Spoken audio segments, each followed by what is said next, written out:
Merantau untuk menuntut ilmu berarti meninggalkan rumah dan keluarga, memasuki dunia baru yang penuh tantangan.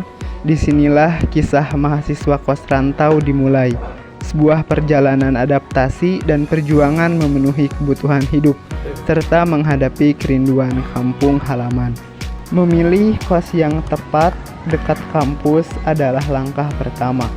Setelah itu, mahasiswa harus mempersiapkan kebutuhan dasar agar betah di perantauan. Perlengkapan tidur yang nyaman, alat mandi lengkap, serta peralatan memasak sederhana seperti rice cooker menjadi kebutuhan pokok agar mahasiswa bisa hidup mandiri dan nyaman. Selain itu, perlengkapan kebersihan seperti sapu, pel, dan deterjen juga wajib agar kos tetap bersih dan sehat. Sebenarnya yang paling penting untuk dibawa ke kosan ya menurut saya itu pakaian ya, termasuk sepatu, baju, meja, soalnya kan buat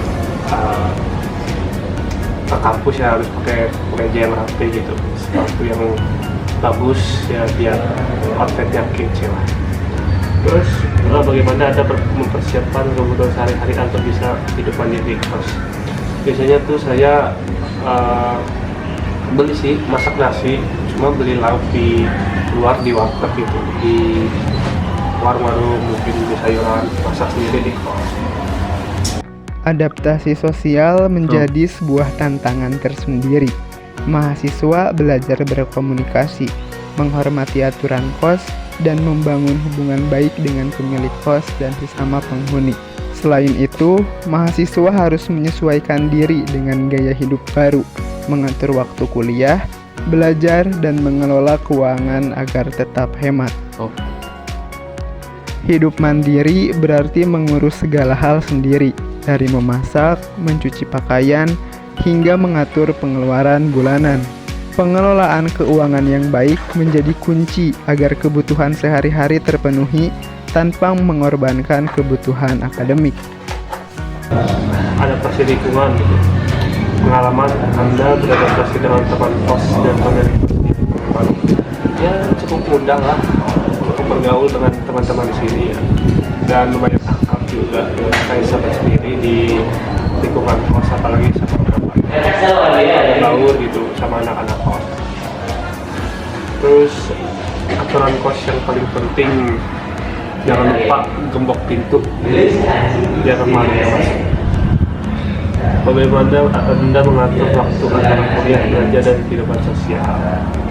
Biasanya diatur kayak misalkan ada kelas pagi sampai siang, nah siang sampai sore itu buat tidur, malam buat tugas. Simpel. Bagaimana Anda mengelola keuangan agar kebutuhan harian dan akademik tetap terpenuhi? Biasanya aku tuh pengeluaran udah sebanyak anak mahasiswa lainnya. Paling 30.000 sehari itu cukup buat makan, sama buat bensin, cuma 40.000 lah sama buat bensin cukup.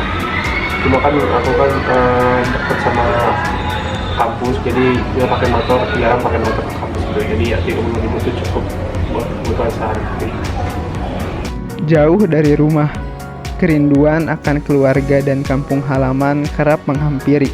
Momen sepi di kamar kos menjadi waktu refleksi dan rindu yang mendalam. Dukungan teman kos dan kegiatan positif membantu menjaga semangat dan kesehatan mental selama menjalani kehidupan di perantauan. Kehidupan mahasiswa kos rantau adalah perjalanan penuh warna, antara kebutuhan yang harus dipenuhi dan tantangan yang harus dihadapi. Dengan semangat dan adaptasi, mereka mampu tumbuh mandiri dan meraih mimpi di tanah perantauan.